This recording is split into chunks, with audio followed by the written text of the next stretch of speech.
Bonjour à tous, bonjour à toutes. Nous sommes à la veille de l'Assemblée générale élective de la Confédération africaine de football. C'est en ce moment que M. Constant Omari a choisi de sortir les balles, les balles réelles. Oui, je vais vous faire voir une interview réalisée par un confrère togolais qui s'appelle Henri Akudo. C'est lui qui pose des questions à M. Constant Omari. Vous allez voir l'impact de la FIFA dans le football africain. Vous allez entendre les vérités, les vraies vérités. Parce que quand je vous dis souvent que Véron Mosengo fait des choses incroyables, vous allez entendre. J'ai voulu partager cette interview avec vous pour que vous voyez ce qu'on va vivre les 4 prochaines années avec Motsepe. Ce sera détaillé par monsieur Constant Omari Selemani. En tout cas, je remercie ici Henri Akudo qui m'a donné l'opportunité d'utiliser cette vidéo. Écoutez très bien Constant Omari. Il fut président de la Fédération congolaise de football pendant près de 2 décennies. Ancien vice-président de la CAF, il a eu l'insigne honneur de pouvoir présider de façon intérimaire l'instance fuitière du football africain de novembre 2020 à mars 2021. Il fut également membre du conseil de la FIFA et du comité exécutif de la FIFA. Notre invité du jour a un parcours élogieux dans l'administration du football, c'est M. Constant Omari. Bonjour Monsieur le Président, merci de nous recevoir à Kinshasa. D'ailleurs, merci d'avoir accepté se prêter à ce bel exercice malgré votre agenda un peu chargé. Merci beaucoup, c'est un plaisir de vous recevoir à Kinshasa. Surtout que ça fait longtemps, ça fait vraiment longtemps que je vous ai vu. Voilà. Vous aviez dirigé la Fédération congolaise de football pendant près de 2 décennies, 18 ans donc, de votre vie dédiée à l'administration du football congolais. Aujourd'hui, vous êtes, entre guillemets, ancien président. Quel regard portez-vous sur la gestion du comité de normalisation de la FECOFA, dirigé par M. Nsambe? D'abord, avant de porter un jugement sur la gestion du comité de pilotage, j'aimerais d'abord dire quelle était l'opportunité de cette normalisation. C'est de là qu'on pourra comprendre si normalisation est et quels en sont les résultats. Si nous faisons un pas en arrière, au lendemain de ma démission de la fédération, comme le disent nos statuts, mon premier vice-président et les autres sont restés pour assumer l'intérim et assurer la gestion de la fédération. Une année après de leur gestion, je ne sais pas, jusqu'à présent, je n'ai pas l'explication claire de la part de la CAF qui n'a jamais justifié, qui ne s'est jamais justifié sur l'opportunité de l'instauration d'une normalisation. Mais j'ai noté que une année après mon départ, on a balayé tous les amis qui étaient restés pour instaurer la normalisation. Maintenant, si le principe était qu'il y avait une mauvaise gestion et qu'il y avait une conflictualité entre le comité exécutif et l'Assemblée générale, ouais, où il y avait une situation nébuleuse qui faisait que la gouvernabilité de la fédération était devenue impossible, cela pouvait se justifier. Donc à ce moment-là, si nous partons de cette hypothèse, la normalisation allait se justifier. Mais c'est fait fort malheureusement que la normalisation n'avait que pour objectif de supprimer, d'éradiquer tout ce qui avait travaillé avec M. Omari. Ah bon? Et donc, ils sont partis de ce postulat-là pour instaurer cette normalisation. Maintenant, dans la normalisation, quand on la met en place, puisque moi, j'ai participé à la mise en place de la normalisation, en passant, j'étais encore au conseil de la FIFA, quand nous avions décidé d'introduire officiellement le principe de normalisation dans les statuts de la FIFA. Parce qu'à l'époque, ça n'existait pas. C'est un cas, comme on dit, les faits précèdent les droits. On s'est retrouvé devant les faits et qu'on a dit qu'on avait formalisé et qu'on a instauré cela en forme, on a tourné en forme de choses, d'articles qu'on a introduits dans les statuts de la FIFA. Et donc, comme on est parti de ces faux postulats, il y a un monsieur qui s'est adjugé au mépris de principe qu'une normalisation se gère par la FIFA. Okay. Par la FIFA. Et à ce moment-là, la personne était encore directeur des associations nationales au sein de la FIFA. Vous parlez de votre compatriote Véran Moussa Mbamba. Il s'est approprié du dossier, il en a fait un dossier personnel. Et en faisant de ce dossier un dossier personnel, il a faussé la donne dans le casting. Okay. Le casting n'est pas allé au-delà de son cercle d'amitié. Il s'est limité dans son cercle d'amitié. Qu'est-ce qui justifie ça? Est-ce que ce ne sont pas des propos, des préjugés par rapport à la gestion de... Non, je dis, vous avez cité celui qui préside. Okay. Celui qui préside la normalisation. Allez voir son passé. Ce sont des amis d'un quartier qu'on appelle Yolo ici. Donc Dieu donnait Sandy. Voilà, donc ce sont des amis. C'est un ami à... Ce sont des amis. Il a choisi parmi ses amis. Ce sont eux qu'il a mis dans la normale. Ça a été dénoncé. Un ancien secrétaire général adjoint de la CAF avait écrit officiellement. Il a détaillé des origines de tout un chacun. Et donc, partant de cela, vous comprendrez que la normalisation a pris un autre sens. Ce n'était pas une normalisation, entre guillemets, régulière, objective, qui devait remettre en place ce qu'entre guillemets les autres avaient décrié, mais c'était maintenant une normalisation subjective où il fallait donner des coups par-ci par-là, qu'à cela ne tienne. Ils ont revu les statuts, alors que les statuts venaient d'être revus, de tout un point processus, et beaucoup de choses, ça je ne reviendrai même plus. Et bref, il s'est fait que la technicité, la compétence des gens qui ont été mis dans cette normalisation, qui ont été choisis, était moindre par rapport à la connaissance du football congolais. Ce qui a fait qu'il y ait trop d'artemaillement, mais haut et de bas. Mais pour ne pas vous couper, Monsieur le Président, mais quand même, aujourd'hui, quand on regarde les performances de la sélection nationale et Léopard, on voit que voilà, c'est une équipe qui est en pleine progression, notamment la dernière Coupe d'Afrique des Nations, où les Léopards ont terminé demi-finaliste. L'équipe nationale est 3e dans sa poule de qualification pour la Coupe du Monde, après 4 journées. Donc on peut dire pour l'instant, Dieu donne 100 billets et ses hommes gèrent bien le côté de normalisation. Voilà l'erreur que vous commettez toujours. C'est de penser que les résultats de l'équipe nationale, c'est ça le football. Quelle est la connotation des joueurs là-dedans? Quelle est la proportion de joueurs évolués à l'étranger par rapport à ceux évoluant au pays? 100%, tous évoluent à l'extérieur. 100% de tous ces joueurs-là que je connais évoluent tous à l'extérieur. Ça signifie que ces résultats n'ont aucune incidence sur le football national. Ok. Et c'est la même erreur qui avait été commise par la Côte d'Ivoire, le Cameroun à un certain moment. Et même le Sénégal. On se trouve avec des équipes nationales qui étaient très hautes, mais le football était très bas parce que dans les compétitions interclubs africaines, vous ne retrouvez pas leur club. Vous comprenez? Oui. Et donc, il faut qu'on se comprenne très bien. L'équipe nationale doit être l'émanation du football national. Parce que c'est ça la cotation.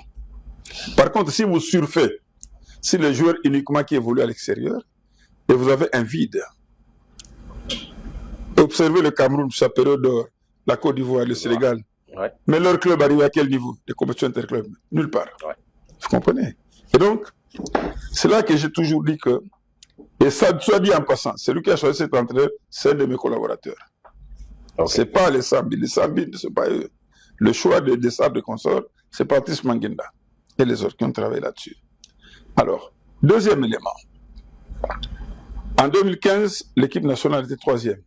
Elle avait la médaille de bronze. Ouais, c'était sous votre C'était Guinée équatoriale. Ouais. Je dis que l'équipe nationale est dans une phase ascendante. Pour moi, elle n'est pas encore arrivée. Okay. Il faut que les potentialités continuent à être exploitées. Pourquoi je le dis?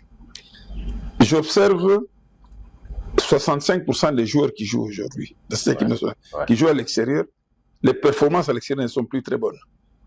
Bon, on va parler de Yohan Wissa, il est... J'ai dit 65%. Avec Brentford. J'ai dit ceci. Oui, on va faire cet exercice. On parle de Yohan Wissa, il est en forme dans son club. L'attaquant Bakambu, il commence par retrouver. J'ai dit ceci. Okay. J'ai dit 65%, c'est pas les 100%. Ok. N'est-ce pas? Ok, président. 65%. Ça signifie quoi? La meilleure des choses, c'est que cette constance-là soit progressive. Okay. Qu'elle soit progressive. La gestion de l'équipe nationale dont vous parlez, est-ce qu'elle est gérée par la fédération? Oui, parce qu'elle a des prérogatives pour gérer la sélection. Non, je te pose la question. Même s'il y a des suspicions. Non. Il y a des suspicions, selon certains observateurs, c'est le ministère. Je dis ceci. Moi, je te parle en tant que Congolais. Didier Boudimi qui gère, mais après, dans les faits, c'est le comité de normalisation qui est... Moi, j'étais président de la fédération. Ok. À mon époque, ça ne se passait pas comme ça. Je gérais l'équipe nationale. Vous comprenez? Ok. Je gérais l'équipe nationale. Quand je te le dis, l'équipe nationale est gérée là où elle sait. Que je ne veux pas m'attaquer à des personnes ici. Donc pour vous, monsieur le président, pour vous, aujourd'hui, la fédération, le comité de normalisation, dirigé par le président de Denis Sambi et ses amis, ont perdu de leur influence et qu'il y a l'ingérence du politique dans la gestion de la fédération. Mais c'est facile. C'est facile. Allez poser la question à l'entraîneur. Il voit qui est la fédération. Ok, on va essayer. Non, je ne voudrais pas créer la zizanie. Okay. Je voudrais bien que l'équipe continue sa progression. Mais je sais de quoi je parle. Okay. Aujourd'hui, l'équipe n'est pas gérée par la fédération. Il y a trop d'indiscrétion. N'est-ce pas? Elle n'est pas gérée par la fédération. Et c'est ce qui justifie que ce monsieur n'a pas d'ordre à recevoir de la fédération. C'est textuellement, vous avez connu ça chez vous avec Claude Leroy, vous avez connu ici à Brazzaville à un certain moment, c'était pareil, beaucoup de pays africains, c'était pareil, parce que les entraîneurs avaient droit au chef d'État. Dès lors qu'il avait ce numéro de téléphone, il parlait. Ça veut dire, je vais vous donner une anecdote. Claude Leroy est arrivé ici, un jour je l'ai amené à la présidence, et fortuitement, il a demandé le numéro de chef du président de la République, ancien Kabila. Et un jour, le président Kabila m'appelle pour dire, mais c'est quoi ces messieurs, même quand je suis dans la salle de bain, de m'appeler? C'est quoi cette affaire? J'ai fait venir l'entraîneur et le président m'a dit, à partir d'aujourd'hui, c'est fini. Il ne prenait plus au téléphone. Ok? Et il était obligé, jeudi, il est revenu vers moi. On a remis les choses en ordre. Et c'est ça l'autorité de la fédération. C'est pas que moindre chose, je vais appeler le président. Moindre chose, je vais appeler le président. Deuxièmement. Et troisièmement, il se passe beaucoup de choses dans cette équipe nationale. J'aimerais bien que la phase ici des compétitions, phase qualificative, puisse se terminer pour que nous puissions nous retrouver pour en parler. Monsieur le Président, parlons d'un autre sujet aussi important. Que pensez-vous de la gestion de la Confédération africaine de football par vos successeurs, notamment le président Patrice Motsepe, à qui vous avez remis le flambeau en mars 2021? Une CAN qui va se jouer en Côte d'Ivoire, le U20. C'est en Côte d'Ivoire. C'est en Côte d'Ivoire. Quand a-t-on connu le pays organisateur de la phase finale par rapport à l'évolution de la compétition? Ça fait moins d'une année. Non. La compétition a commencé, on ne savait pas quel c'est le pays organisateur de la finale. Vous le savez bien, ou vous ignorez. C'est vers la fin qu'on a commencé à chercher qui peut organiser. Il y a eu 12 pays qualifiés, non? La Côte d'Ivoire ne s'était pas qualifiée. Elle ne s'est pas qualifiée. Mais la Côte d'Ivoire a demandé, on a demandé à la Côte d'Ivoire d'organiser. Parce qu'ils ont des belles infrastructures après la CAN. Mais la Côte d'Ivoire a posé une condition. qui est un club ivoirien aussi, qui est la sélection ivoirienne. Ça fait 13 équipes. Est-ce que c'est normal? C'est ça la prévoyance. C'est ça la prévoyance. C'est que moi j'ai voulu écouter.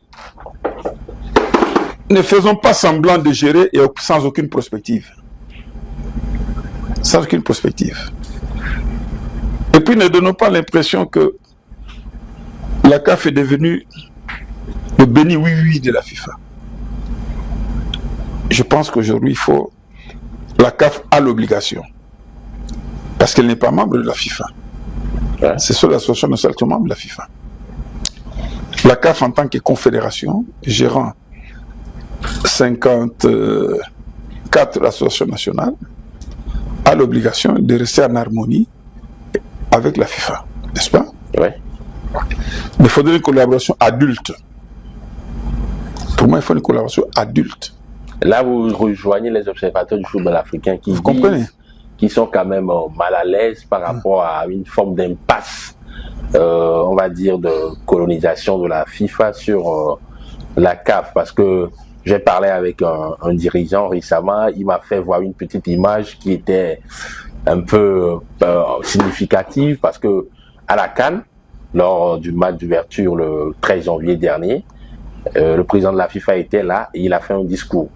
Et il me disait, à titre comparatif, lors du match d'ouverture de l'Euro 2024 en Allemagne, Gianni Infantino était là, mais c'est seulement le président Ceferin qui a parlé. Donc, que pensez-vous de cette image-là? J'ai participé, déjà avec Blatter, j'ai participé à 2 assemblées générales de l'UEFA, invité par mon ami Michel Platini, qui est un grand ami jusqu'aujourd'hui. Ouais. J'ai participé à 2 assemblées générales de l'UEFA. Blatter président de la FIFA. Nous les invités. L'honneur, nous étions assis en face du bureau de l'UEFA, sur la première rangée du public. Nous étions là. Blatter, nous tous nous étions là. Ouais. Ça, c'est la première image forte. Deuxième image forte, il n'y a pas eu de discours de Blatter. L'UEFA n'a pas parlé, il a souhaité la bienvenue. À la fin, il a conduit son discours. Nous sommes allés en Israël. Deuxième, l'UEFA, Michel est toujours président. C'était la même chose. C'est vrai que l'hospitalité africaine est différente de l'hospitalité européenne. On lui fait la part belle, elle est au même banc que le comité exécutif, tout ça là. Mais ça donne l'impression que nous sommes dans une régence. Ça donne l'impression que nous sommes dans une régence. Quand je vois que pour remettre le trophée de la CAN, le président de la FIFA doit venir avec le président de la CAF, chacun tient une oreille pour aller remettre la chose. Ce n'est pas normal. Ça, c'est une cérémonie de la CAF. On dénonce un certain partenariat. Voilà. L'honneur est accordé au président de la CAF. Et comme, par enchantement, lui-même, il s'est compris dans ça. Le président de la CAF s'est compris dans ça. Je comprends bien. Je suis bien aise pour le dire, parce que sa première élection à la CAF, à la tête de la CAF, c'était le fait de Gianni. C'est Gianni qui a fait toute la campagne, celui qui a convaincu les uns les autres de peut-être des candidats. Après, ils étaient libres. Ils avaient le pouvoir discrétionnaire, monsieur le président, de refuser. Vous permettez. Vous parlez de Jacques Anouma, vous permettez la fameuse réunion du Maroc, tout ça. Allez-y, ouais. La fameuse réunion du Maroc. Est-ce qu'ils pouvaient le faire en Europe? Non, ça on ne le fera jamais. Je pose une question. Oui, non, il ne faut pas, vous ne le ferez jamais. Est-ce que sera-t-il allé le faire en Europe? Moi, je n'ai pas été dans la fiction, monsieur le président. Je dis que moi, je suis dans le fait de l'action parce que j'étais dirigeant. Il ne pouvait pas le faire en Europe. À titre d'exemplatif, une fois, il a tenté de donner une injonction à l'Amérique latine. Le président de Comebol a écrit une lettre, en raison copiée à tous les membres du conseil, dont moi aussi. Ouais. Une lettre très sèche pour le ramener, pour lui, tu gères là-bas, mais pas ici. Vous comprenez? Ouais. Donc, il ne peut pas le faire. Il ne pouvait pas le faire. Et ce sont des gestes pareils qui me poussent à croire que nous devons avoir des relations adultes. Il faut avoir une indépendance d'esprit par rapport à la FIFA. Okay. Pas désobligeant, mais une relation adulte et des points de vue clairs. Vous comprenez? Ne donnons pas l'impression que nous vivons sous une régence de la FIFA. Ouais, Et justement. ça, ce n'est pas bon. Ok. Ça, vous cassez un peu l'ambition, Ouais. vous cassez les ambitions de ce que pensent les Africains, qui pensent qu'ils doivent être indépendants. Aujourd'hui, mieux qu'hier, Ouais. l'Afrique doit s'affirmer dans son indépendance. Et justement, je comprends votre avis. Mais après 4 ans de gouvernance, justement, ce sont les présidents de fédérations, de confédérations, d'unions zonales qui ont, selon certaines indiscrétions, et j'ai même eu le privilège d'en discuter avec un des présidents qui m'a accordé une interview exclusive, il m'a confirmé que c'est eux qui ont demandé au président Dr Motsepe de briguer un second mandat. Si il est soutenu, et d'ailleurs il est le seul candidat en lice, c'est-à-dire que sa gestion, elle est bonne pour ces présidents de fédération. Pour ces présidents de fédération, pas tous les présidents de fédération. Et c'est eux qui administrent le football africain avec lui. Ils connaissent mieux les réalités, monsieur le président. J'étais dans le jeu, j'étais sur le terrain. Ouais. Je sais comment ça se passe. Ok? Comment ça se passe? Expliquez-nous. Je ne peux pas aller plus loin que ça. Je sais comment ça se passe. Ok? D'abord, qu'est-ce qui a justifié qu'il soit le seul candidat? Parce que l'autre n'avait pas d'ambition? Ouais, c'est parce que les autres n'avaient pas d'ambition? c'est parce qu'il a eu un bilan élogieux. Non, ce n'est pas un problème de bilan élogieux. Par le simple fait que le créateur du premier mandat estimait qu'il devait avoir un deuxième mandat. Et le même créateur du premier mandat est en train d'en pour convaincre. Le créateur du premier mandat. Voilà. Vous le savez bien, Sidjani, il ne faut pas avoir peur de citer ça. Ah bon, monsieur Infantino? Oui, c'est lui le créateur du premier mandat. Et donc, il a estimé, bon, qu'il ne fallait pas qu'il y ait une candidature qui s'oppose. Et vous constatez d'ailleurs, c'est là la préfiguration. Tout le monde veut être candidat au conseil. N'est-ce pas? Oui. Tout le monde veut aller maintenant au conseil de la FIFA. Mais pas... Même pas la CAF. Non, il y a quand même des candidats qui... Je parle bien, je parle très bien des anciens membres du comité exécutif. Citer la liste des anciens membres du comité exécutif. Je crois que c'est 100% qui veulent aller au conseil. Oui, on a le vice-président Hassan Ouabeli. Je dis, vérifiez la liste. C'est tout le monde qui est candidat au conseil. N'est-ce pas? Oui, de la FIFA. Est-ce qu'il y a combien de places là-bas? 7. Il n'y a que 7 places, non? Oui. Pour toute cette liste-là, ça ne traduit pas un certain malaise au sein de la CAF. Non, en fait, on peut traduire ça comme, on va dire, une maturité de démocratie, parce que justement, les esprits, les ambitions sont libres d'être... Voilà. Une maturité de démocratie. Il faut avoir de la substance pour défendre les intérêts africains. Et vous pensez que vous... N'est-ce pas? Non, ça signifie quoi? Ça signifie quoi? Il n'y a pas un leadership africain qui s'occupe de la gestion des ambitions en fonction des intérêts de la CAF et des objectifs de la CAF. Ok. C'est ça qui fait cela. Que tout le monde veut aller là. Pour faire quoi? Pour défendre quel intérêt? Quelle est l'identité commune et la ligne de défense des intérêts africains pour monter au sein du Conseil de la FIFA? Ça pose problème. Nous, à l'époque, et à son âme, on peut dire qu'il était autoritaire, mais il était un leader. Avec le président, il nous arrivait de discuter pour voir quelles sont les ambitions. Voir qui sont mûrs, qui sont prêts pour monter là-bas, pour défendre réellement. Parce qu'il fallait faire preuve au comité d'abord de la CAF. Ouais, il faut avoir une connaissance une maîtrise des textes, une connaissance des choses, des jurisprudences et de suite. Et surtout la préservation des intérêts du football africain. Et avoir la capacité de tenir tête aux gens. C'était pas parce que je veux aller là-bas. Il y a des gens, je parie fort, ils viennent de passer 4 ans de mandat au Conseil de la FIFA qui n'ont jamais pipé un seul mot. Qui n'ont jamais pipé un seul mot. Du début à la fin, oui, qui sont d'accord, oui. Oui, bah alors. Et c'est ça. Quand moi j'ai pas de relation adulte, ça signifie qu'il faut se regarder droit dans les yeux. Il faut se regarder droit dans les yeux. Il y a un déphasage aujourd'hui quand tu observes l'UEFA, comment est-ce qu'elle évolue par rapport à la CAF. Ouais. La CAF donne l'impression d'un bébé qui continue à donner le biberon.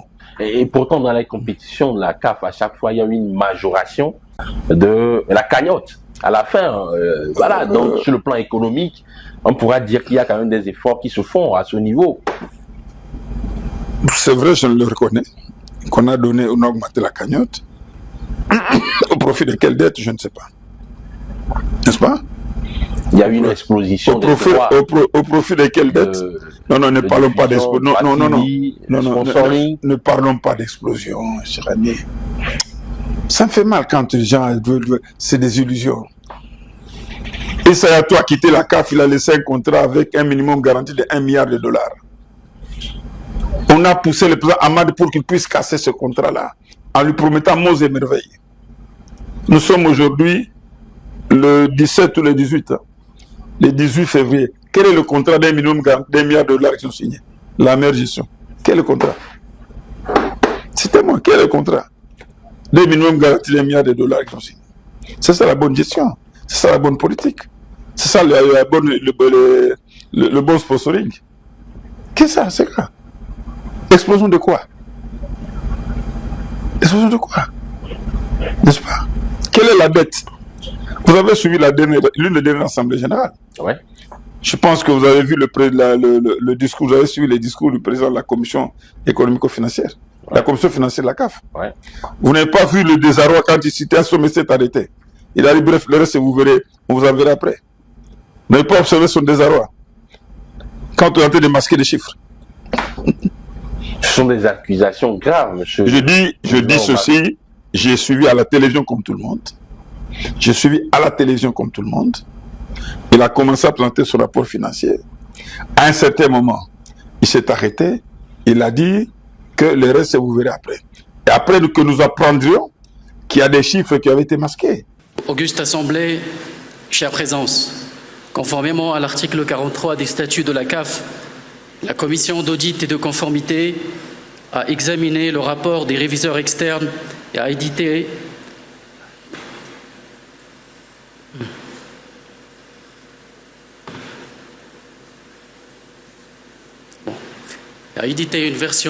une première version du rapport d'activité de la commission d'audit et de conformité en date du 11 septembre 2024. Conformément aux dispositions de l'article 17.7.J des statuts de la CAF.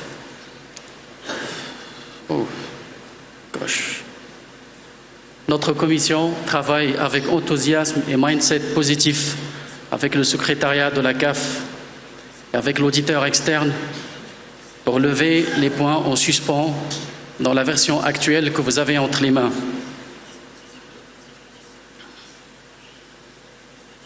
À ce titre, notre commission va envoyer une version finale et révisée ultérieurement lorsque les travaux en cours sont achevés.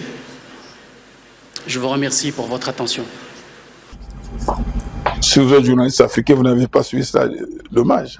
Je l'ai suivi, mais après... Mais alors, comment vous allez me dire que c'est l'expression? Oui, après, ça c'est votre interprétation. Est-ce qu'on a donné des explications après? Ils ont masqué... A-t-on fourni des explications après? Sur les chiffres. A-t-on fourni des explications après? A-t-on fourni des explications après?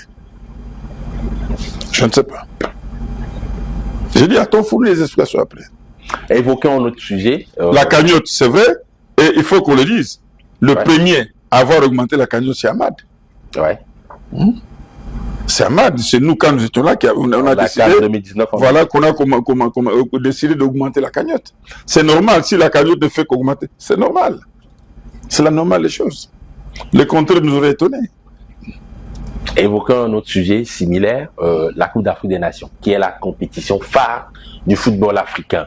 Pour la première fois, et c'est une chose assez inédite, la compétition va se dérouler en espace de 2 années. C'est-à-dire, on commence en décembre 2025 et elle va se terminer en janvier 2026. Alors que pour toutes les grandes autres compétitions continentales, notamment l'Euro, on va parler de la Copa América et de la Coupe d'Asie des Nations, c'est à une date figée. Quel est votre regard sur la question? Vous retombez toujours sur le débat que nous venons d'avoir. Le calendrier universel de la FIFA. Quand Gianni a commencé à créer ses compétitions, chercher à créer des compétitions, des clubs, tout cela, qu'a fait l'UEFA? L'UEFA a rempli tous les vides qu'il y avait. À part la Ligue des Champions, à part l'Europa League, ils ont créé quoi encore? La Coupe des Nations. La Ligue des Nations. La Ligue des Nations. Ils ont créé quoi encore? Ils ont créé 2 compétitions. Ouais, la Ligue des Nations, la Conférence League, Conférence League, tout ça. Europa League, ouais. Voilà. Ça bloquait toute la possibilité de Djari de venir grignoter dans leur 42 universel. Ouais. Il s'est retourné, qui était comme d'habitude, la régence. L'Afrique était là pour grignoter. Bon, on vous prend là-bas. Comme j'ai parlé de Béni, oui, on prend, oui, on donne. Mais les conséquences, c'est que le pauvre Maroc, tout de bonne foi, qui devrait abriter une compétition, il a fallu 2 ans pour jouer une compétition. C'est ça le problème. Ça va se jouer maintenant en hiver. Ouais. Hein? Ça se joue en hiver. Mais tout simplement, c'est là. En fait, plus on avance, plus je crois que vous commencez à me rejoindre. Quand je vous explique que c'est cette régence-là que je n'accepte pas. Il n'a pas grignoté sur le Comebol. Il n'a pas grignoté sur le CONCACAF. Il n'a pas grignoté, l'UEFA avait bloqué. L'UEFA a compris, ils ont tout bloqué. On s'est retourné vers le plus faible, c'est qui? C'est l'Afrique.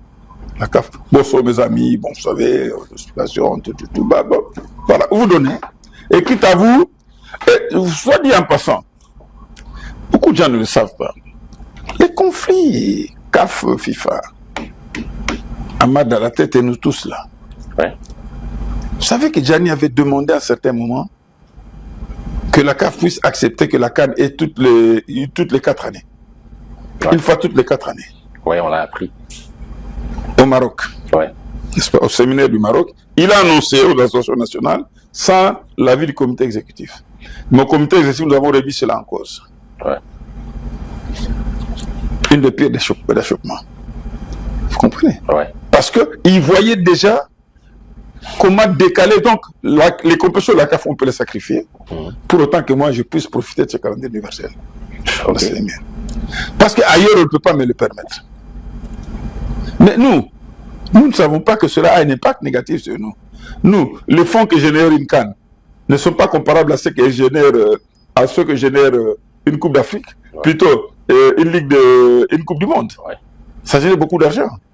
Nous n'avons que la CAN qui chaque 2 ans, ce qui nous permet de supporter les autres compétitions. Okay. Vous comprenez?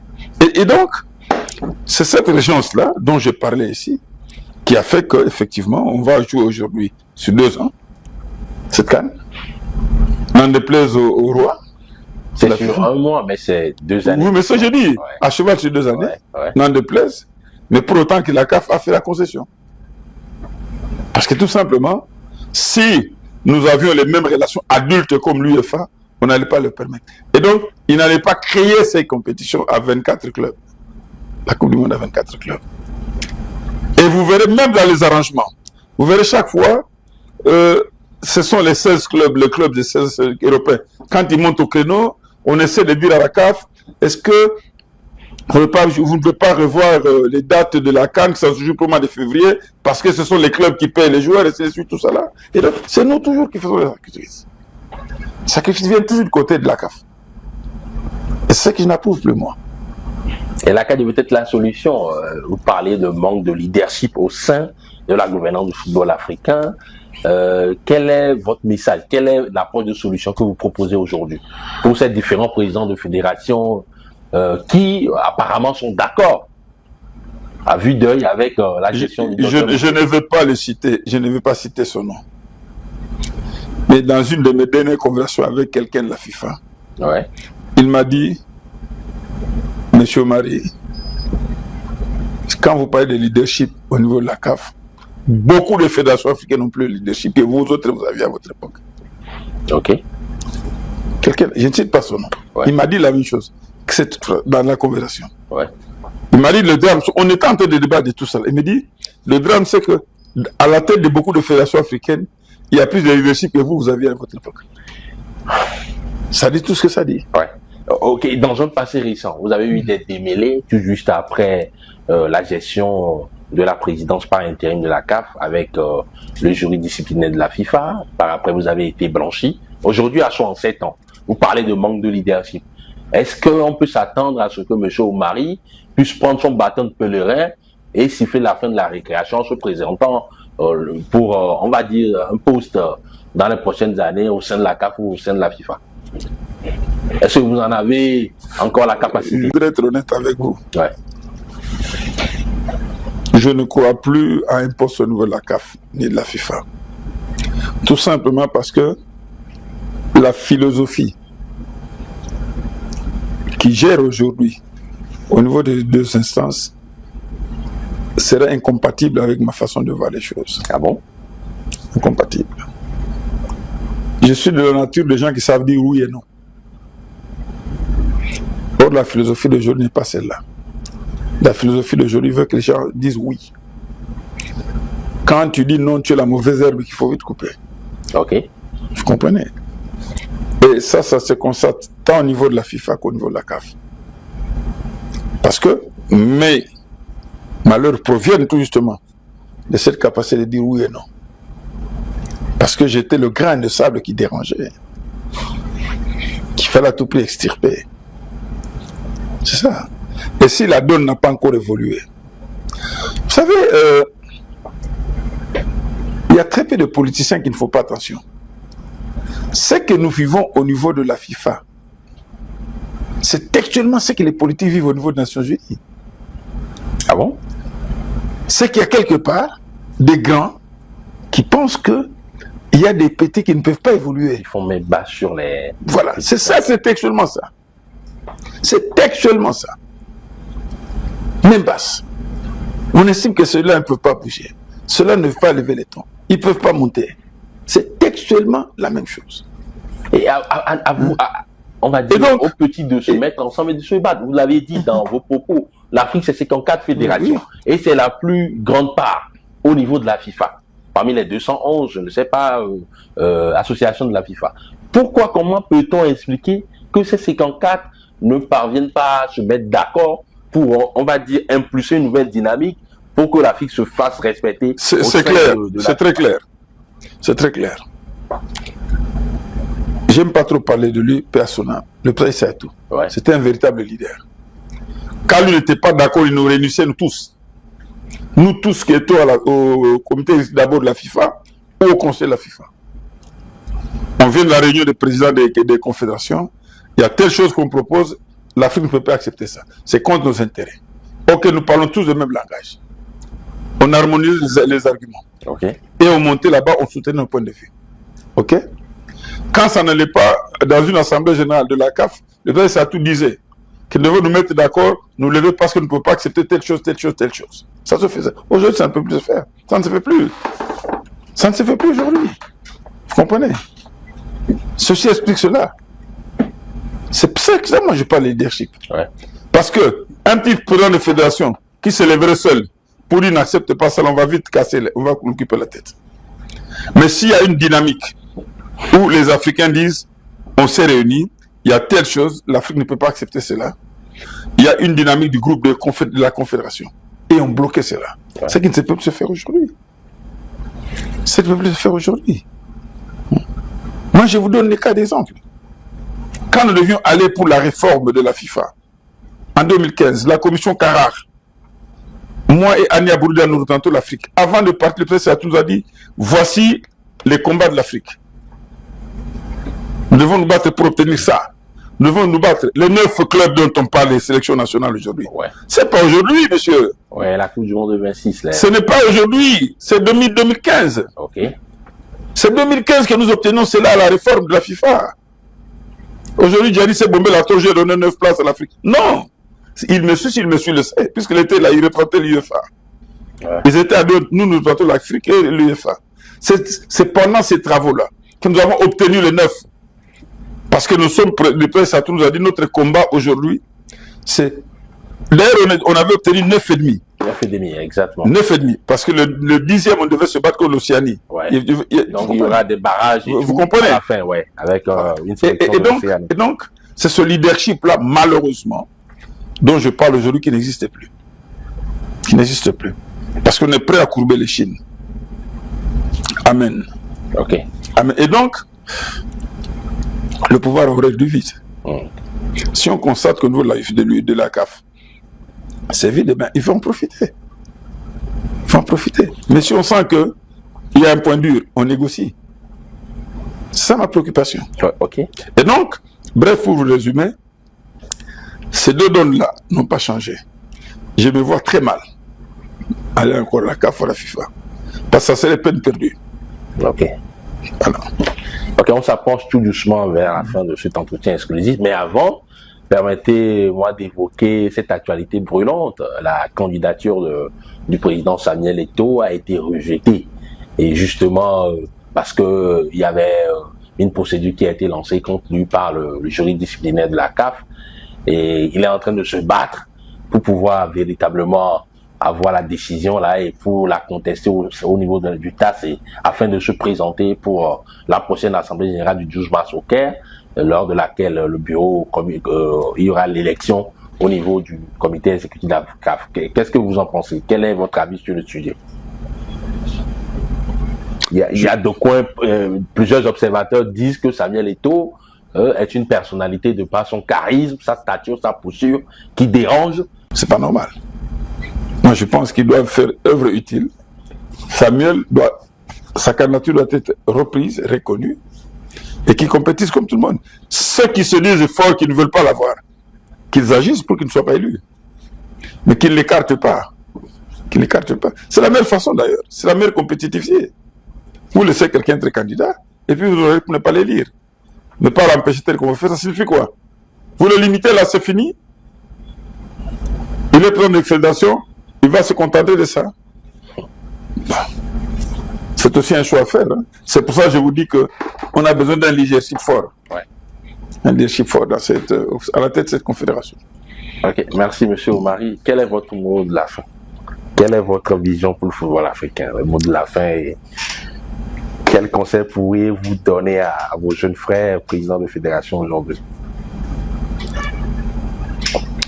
La première des choses, c'est que faut rester unis.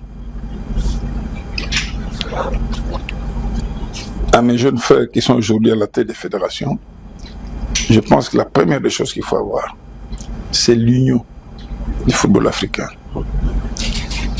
L'union du football africain signifie l'union au sein de chaque fédération d'abord. L'union au sein de chaque fédération signifie le développement de nos fédérations. Le développement de nos fédérations signifie les hommes qu'il faut à la tête des entités qu'il faut. Maintenant, cette unité doit nous amener dans des objectifs nobles pour notre continent. Sommes-nous contents de notre positionnement dans le football mondial aujourd'hui? Pas encore satisfaits. On peut dire ça va, mais nous ne sommes pas encore satisfaits. Ça veut dire que nous avons encore des potentialités qui nous permettent d'aller plus haut encore. La preuve, c'est que, pris individuellement, nos fils et filles jouent le rôle de premier plan des grands clubs à travers le monde.